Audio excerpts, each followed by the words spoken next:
En ce jour du 20 décembre 2016, M. Joseph Kabila a donc épuisé son second et dernier mandat à la tête de la République démocratique du Congo. Il a perdu sa légalité et sa légitimité à la tête du pays, eu égard aux dispositions des articles 5, alinéa 1, article 70, alinéa 1 et 220, alinéa 1 de la Constitution, ainsi que les normes les plus élémentaires de tout régime démocratique. En dépit de tous nos efforts pour trouver par un dialogue inclusif un compromis politique pouvant nous permettre de régenter de manière consensuelle cette période de crise afin de permettre à la nation d'aller dans le délai le plus bref possible aux élections. M. Kabila a décidé de demeurer néanmoins au pouvoir par défi. Force est de constater que M.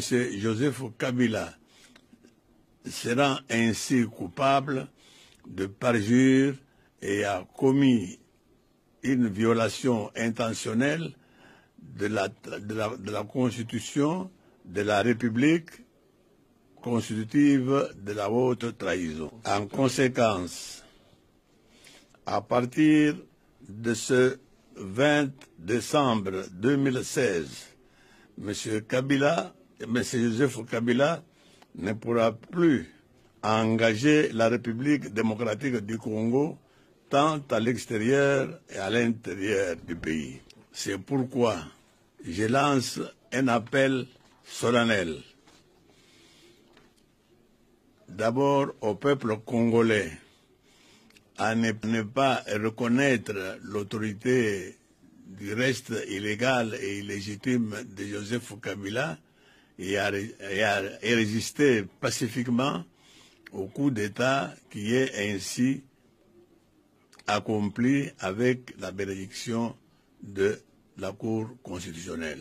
Aux partenaires extérieurs ainsi qu'à l'ensemble de la communauté internationale à ne plus traiter avec M. Joseph Kabila au nom de la République démocratique du Congo. Soucieux de donner la chance aux ultimes négociations en cours sous la médiation de la CENCO, j'autorise à la délégation de l'Assemblement à poursuivre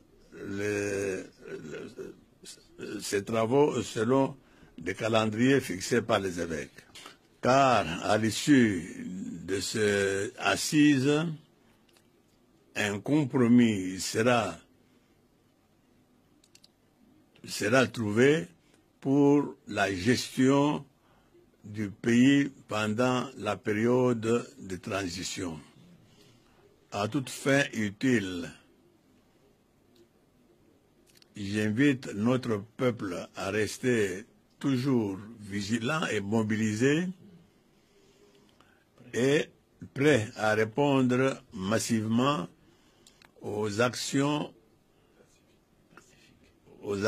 pacifiques que le rassemblement pourra initier à l'article 64 de notre Constitution et aux lois de la République démocratique du Congo pour mettre fin à la forfaiture et à la trahison perpétrée par Joseph Kabila.